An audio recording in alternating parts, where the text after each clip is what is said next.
Good morning students. आप पढ़ रहे हैं भूगोल विषय क्लास 12 अध्याय 18 कृषि, जो कि आपका खंड ब भारत जनसंख्या में अर्थव्यवस्था का पार्ट है।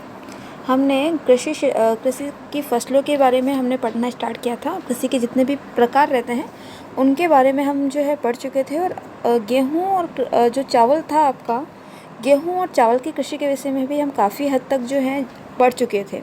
आई होप आपने यहाँ तक लर्न कर लिया होगा, समझ लिया होगा। अगर समझ में नहीं आता है तो आप मुझे फिर से पूछ सकते हैं जहाँ पर आपको समझने में प्रॉब्लम आ रही है। ठीक है, तो हम चावल को हम पढ़ चुके थे, हम मैप भी समझ चुके थे। इसके आगे मैंने आपको होमवर्क दिया था कि आप आगे जो भी आपके चावल के क्षेत्र रहते हैं उनको आपको सेल्फ पढ़ना था।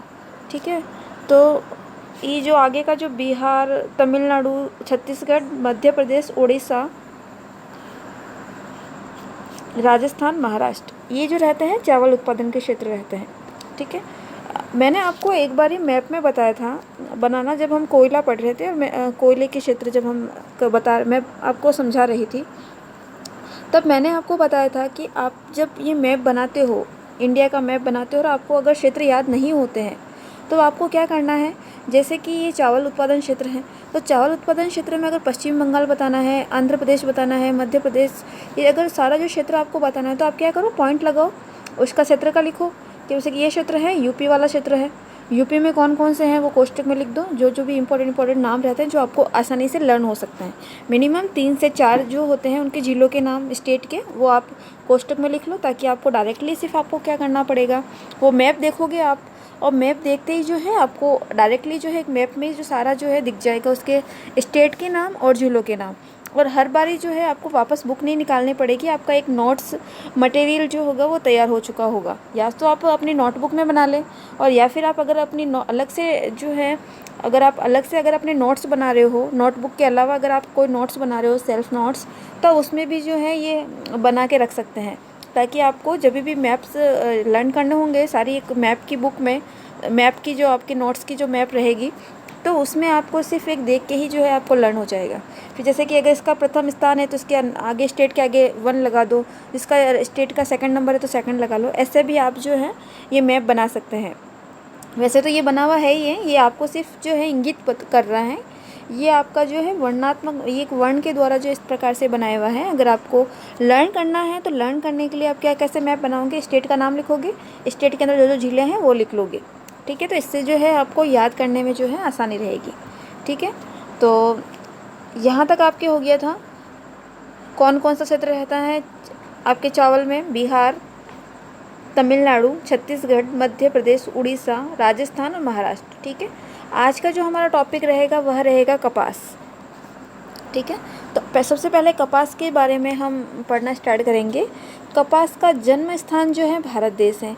ठीक है, और इसके बारे में जो हमें जानकारी मिलती है, कहाँ से मिलती है, हमें मिलती है ऋग्वेद और मनुस्मृति से। ठीक है, और इसके आगे इसके अवशेष हमें सिंधु की घाटी की खुदाई से सिंधु घाटी सभ्यता जो थी, वहाँ पर जब हमने खुदाई की तो वहाँ पर भी हमें सूती वस्त्रों के अवशेष मिले हैं।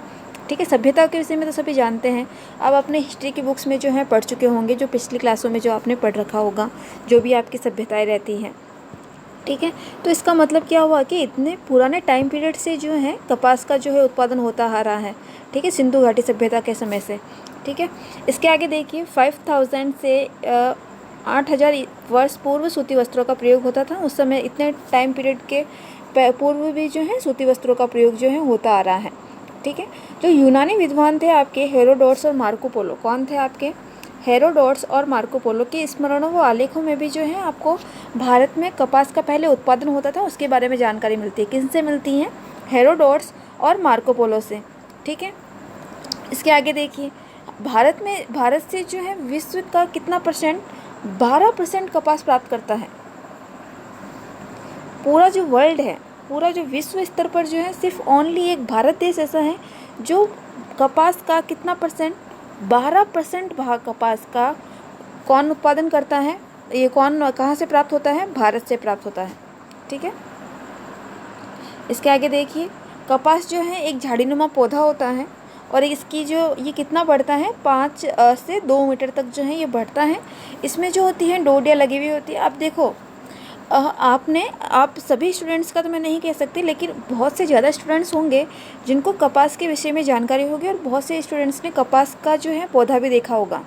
कपास का पौधा जो है अगर किसी ने नहीं देखा है तो वो आप जो है गूगल पे सर्च करके उसके पिक्स भी देख सकते हैं कि कैसा होता है। ठीक है, तो आपको पता होना चाहिए कपास दिखता कैसा है, किस प्रकार से जो है हम कपास से जो है कपास के उस पौधे से हम कपास को कैसे प्राप्त करते हैं। ये एक बीनियों की तरह होता है, बीज होते हैं, बिनोले होते हैं, और एक झाड़ीनुमा पौधा होता है। उस पर जब पहले फूल लगता है, फूल पर ऐसे बीज निकलते हैं, और बीज के ऊपर जो है ऐसा रुई लगा हुआ होता है। वह शुद्ध नहीं होता है, उसके चारों ओर जो बीज के जो है ऊपर लगा हुआ होता है, तो बीज के ऊपर लगा हुआ जो कपास होता है वह शुद्ध नहीं होता है। उसको जो है मशीनों के द्वारा जो है परिष्कृत किया जाता है, शुद्ध किया जाता है। ठीक है, यहाँ तक समझ में आ गया होगा आपको। अब जो है आपको कोई भी अगर हम फसलें पढ़ते हैं तो हर एक फसल के अंतर्गत जो है हमको हमारे जो इम्पोर्टेंट रहता है वह रहता है हमारी भौगोलिक दशाएं, और जो है इसका कहाँ कहाँ पर इसका उत्पादन होता है, किन किन क्षेत्रों में। ठीक है, तो सबसे पहले जो है हम इसकी भौगोलिक दशा पढ़ेंगे। आप जो है किसी भी फसल की जब हम भौगोलिक दशा पढ़ते हैं तब आपको इमेजिनेशन करना है, इमेजिनेशन पावर होनी चाहिए आप में। आप इमेजिन कर सको उससे कि अगर हम कपास पढ़ रहे हैं और कपास में अगर हम भौगोलिक दशाएं पढ़ रहे हैं तो आपके अंदर ये आना चाहिए, दिमाग में ये आना चाहिए, एक इमेजिन बनना चाहिए कि इस प्रकार का क्षेत्र कहाँ पर है और यहाँ कौन से क्षेत्रों में है और वो कौन कौन से स्टेट है। जैसे कि हम पढ़ रहे हैं कि कपास के लिए कितना तापमान चाहिए और कैसा पौधा है। ये एक उष्णकटिबंधीय है। उष्णकटिबंध जो उष्णकटिबंधीय क्षेत्र है, कर्क रेखा और मकर रेखा के मध्य का क्षेत्र भूमध्य रेखा के आसपास, ये आपका भूमध्य रेखा है। ये कर्क रेखा 23.5 डिग्री, 23.5 डिग्री मकर रेखा, और ये 0 डिग्री पे आपका भूमध्य रेखा। ठीक है, ये मैंने क्लियर नहीं हो रहा है, आपका क्लियर नहीं दिख रहा होगा, लेकिन सबको समझ में आ गया होगा। ठीक है, तो जो आपकी कर्क रेखा और मकर रेखा और भूमध्य रेखा की कर्क रेखा मकर रेखा के जो मध्य का क्षेत्र है ये आपके उष्णकटिबंध में आता है, ये सभी जानते हैं। ठीक है, जिनको नहीं पता है वो अभी पता चल गया होगा उनको। ठीक है, तो जो उष्णकटिबंधीय क्षेत्र है जहाँ पर आपको उष्ण और उपोष्ण, ठीक है, उष्ण के बाद का जो क्षेत्र होगा वो उपोष्ण होगा। तो जो उपोष्ण उष्णकटिबंधीय पौधा है कपास, तो इसका मतलब क्या हो गया कि कपास के लिए हमें सर्वाधिक तापमान चाहिए, हाई लेवल का जो है तापमान चाहिए। ठीक है, तो हाई लेवल का तापमान चाहिए तो कितना चाहिए, इसमें 21 से 25 सेंटीग्रेड तापमान जो है इसके लिए उचित होता है। कितना उचित होता है, 21 से लेकर 25 सेंटीग्रेड तक। ठीक है, आगे देखिए। और इसके लिए जो है 200 दिन पाला रहित आकाश साफ रहना आवश्यक है इसके लिए। पाला नहीं पड़ना चाहिए उस समय जब उत्पादन हो रहा है कपास का। अब आगे आता है कि इसमें कितनी वर्षा होनी चाहिए। तो वर्षा की बात करेंगे तो कितनी वर्षा होनी चाहिए, 50 से लेके 50 to 100 सेंटीमीटर। कपास के लिए इतनी वर्षा आवश्यक होती है। अगर वर्षा कम है तो हम क्या करेंगे, सभी के दिमाग में एक बात आनी चाहिए, जहाँ पर वर्षा कम है तो उसके लिए हम क्या करेंगे, सिंचाई। ठीक है, जहाँ पर वर्षा नहीं होती है या वर्षा कम होती है तो उसके लिए हम क्या करेंगे, सिंचाई करेंगे। आगे आता है मिट्टी। अगर मैं मिट्टी की बात करूँ तो किस प्रकार की जो मिट्टी होगी कपास के लिए, तो इसके लिए जो है आपकी दक्षिणी पठारी या मैं कहूँ काली मिट्टी जो होती है वो कपास के लिए सर्वाधिक जो है उपजाऊ होती है, उत्पादन में सर्वश्रेष्ठ होती है। आप जब भी आप कपास के लिए ये आपका इम्पोर्टेंट रहता है कपास में, काली मिट्टी। अभी नहीं तो आगे आने वाले टाइम में जो है आपकी इम्पोर्टेंट रहेंगी ये काली मिट्टी। इस पे बहुत से क्वेश्चंस बनते हैं, कपास पे काली मिट्टी क्यों आवश्यक है, काली मिट्टी ही क्यों यूज़ किया जाता है। ये एक कपास ही ऐसा है जिसमें, जैसे कि अभी तक हमने गेहूँ पढ़ा, हमने चावल पढ़ा, तो उसमें हमने अलग अलग जो है मिट्टी के बारे में पढ़ा कि इसमें ये मिट्टी अच्छी रहेगी, इसमें ये मिट्टी रहेगी। लेकिन कपास अगर कपास का उत्पादन कर रहे हैं तो कपास के लिए सर्वश्रेष्ठ जो मिट्टी रहेगी वो कौन सी रहेगी, काली मिट्टी। ठीक है, तो काली मिट्टी कपास के लिए सर्वाधिक उपयुक्त है।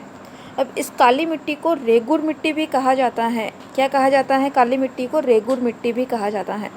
और जो काली मिट्टी जो है ये भारत के दक्षिणी जो पॉइंट्स होते हैं, दक्षिणी क्षेत्र, यहाँ पर काली मिट्टी होती है। ये दक्षिणी पठारी क्षेत्र जो होता है आपका भारत का, यहाँ पर जो है काली मिट्टी होती है। तो इस काली मिट्टी में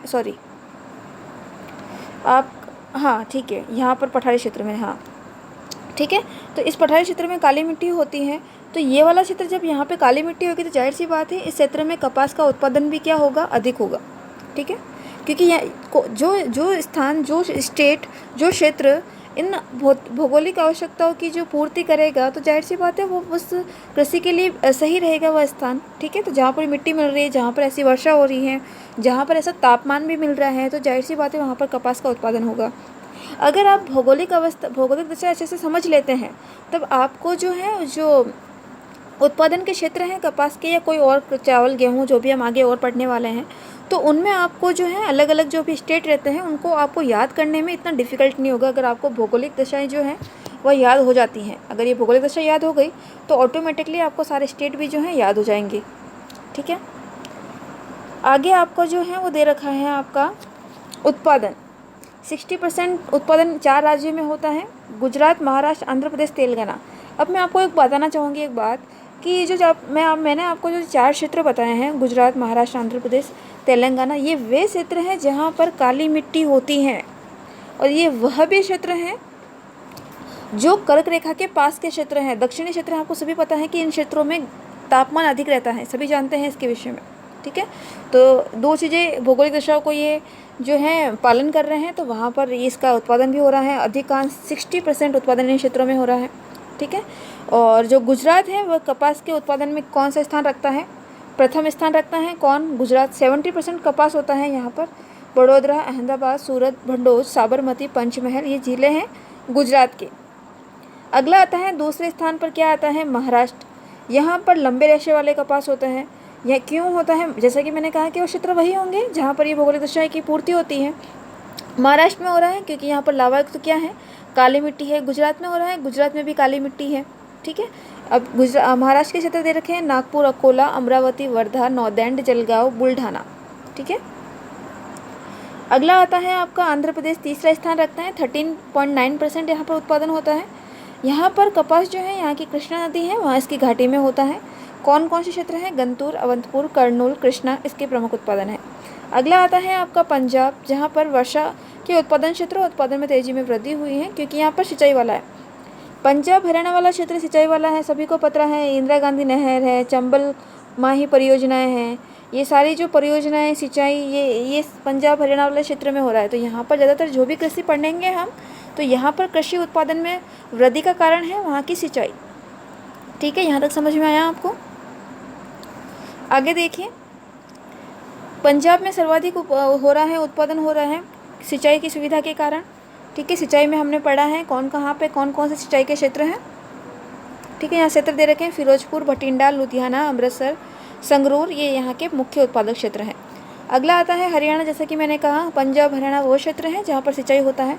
तो सिंचाई के द्वारा यहाँ पर ऐसा दूसरा क्षेत्र है जहाँ पर सिंचाई के द्वारा कपास का उत्पादन किया जा रहा है। ठीक है, आपके अगर आप मैप देखेंगे, मैप में ये पंजाब वाला क्षेत्र, राजस्थान का उत्तरी क्षेत्र आ गया, गंगा हनुमानगढ़ वाला, फिर आपका गुजरात वाला क्षेत्र आ गया, ये महाराष्ट्र वाला क्षेत्र आ गया, मध्य प्रदेश का थोड़ा पश्चिमी वाला क्षेत्र आ गया आपका, कर्नाटक वाला थोड़ा क्षेत्र आ गया आपका, तमिलनाडु के मध्य का क्षेत्र आया आपका, सॉरी ये आपका आंध्र प्रदेश का, और केरल और तमिलनाडु वाला क्षेत्र आया आपका।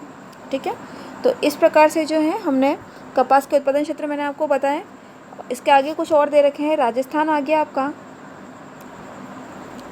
राजस्थान में जो है आपका श्री गंगानगर, भीलवाड़ा, अजमेर, बूंदी, टोंक, पाली, कोटा, झालावाड़ आदि आ गए राजस्थान में।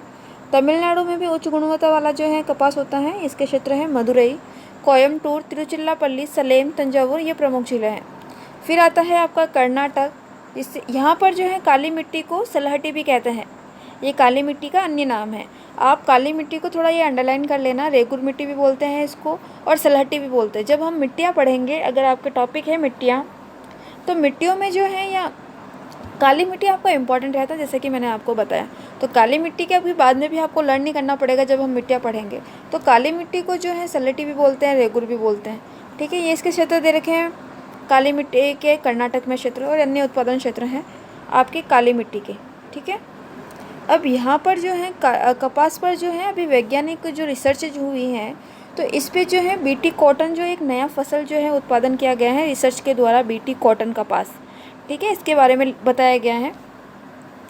जीएम फसल, जेनेटिक मॉडिफाइड फसल, इसके अंतर्गत कपास पर लगने वाला डोडा कीट को मारने सक्षम विष उत्पादक बैक्टीरिया बैसिलस थोरोजियोसिस में उपलब्ध इस विष मैं आपको डायरेक्टली इसको समझा ही देती हूँ कि एक्चुअल में ये क्या है। एक्चुअल में रिसर्चेज जो कृषि उत्पादन क्षेत्र जो भी अनुसंधान होते हैं कृषि से रिलेटेड, जहाँ पर भी आप पढ़ने को मिलेगा आपको गन्ना अनुसंधान केंद्र, कपास के लिए अनुसंधान केंद्र, तो ये लोग क्या करते हैं, किसी भी फसल का उत्पादन में वृद्धि के लिए रिसर्च करते हैं और किसी जो है नई फसल का, नए बीज का ऐसे उत्पादन को जो है, जैसे हम इंसानों में कैसे जीन का उत्पादन होता है, नया जीन उत्पन्न किया जाता है, उसी प्रकार से मिट्टी के भी नए बीज बनाए जाते हैं। तो उन्होंने क्या किया, एक ऐसा विष उत्पादक बैक्टीरिया बना, उसका नाम है आपका बैसिलस थोरोजियोसिस, जिसमें क्या था, वह जो है उस कपास में डाल दिया ताकि अगर वो कोई भी जो है जीव जो है उसको खाएगा तो वो उसमें उस विष का जनक या कहे कि उसमें उस जीव में डाल दिया गया ताकि वो जीव जो है उस कपास को, डोडा कीट को मारने में क्या हो गया, वह समर्थ हो गया। वो बीज पौधा हुआ, उसको किसी जीव ने खाया तो वो खाते ही वो मर गया। ठीक है, तो इससे क्या होगा कि कपास को, उस कपास के पौधे को जो है वो जीव खाएगा नहीं। ठीक है, उस बैक्टीरिया का ये याद रखना है आपको नाम, बैसिलस थोरोजियोसिस। ठीक है, तो इस प्रकार से जो है, और इसको नाम क्या दिया गया, बीटी कॉटन। ठीक है, लेकिन ये एक्चुअल में जो है इतना यूँ वैसे ये बनाया, सक्सेस भी हुआ, लेकिन इतना सक्सेस नहीं हुआ क्योंकि जिस जीव में ये डाला गया था उस जीव में जो है इसके प्रत्यारोपित जो क्षमता जो होती थी, प्रतिरोधक वाली क्षमता, वो उसमें आ गई थी, तो इतना ये हुआ नहीं, सफल हो नहीं पाया। लेकिन आपको बस इसके विषय में पता होना चाहिए कपास से रिलेटेड, क्योंकि ये करंट बेस है। ठीक है, तो ये करंट बेस्ड है, तो आपको इसकी जानकारी होनी चाहिए कपास के विषय में। ठीक है, तो आज जो है हमने कपास के विषय में पढ़ा। आपको जैसे भी जो भी चैप्टर के रिलेटेड जो भी पॉइंट्स पढ़ाए जाते हैं उसको आपको लर्न करना है, जहाँ समझ में नहीं आता है उसको पूछना है मुझे। ठीक है, तो आपको जो है आज पढ़ाया गया है उसको रिवाइज करना है बुक में और लर्न करना है। कल की क्लास में हम गन्ने के बारे में पढ़ेंगे। आज के लिए इतना ही, थैंक यू।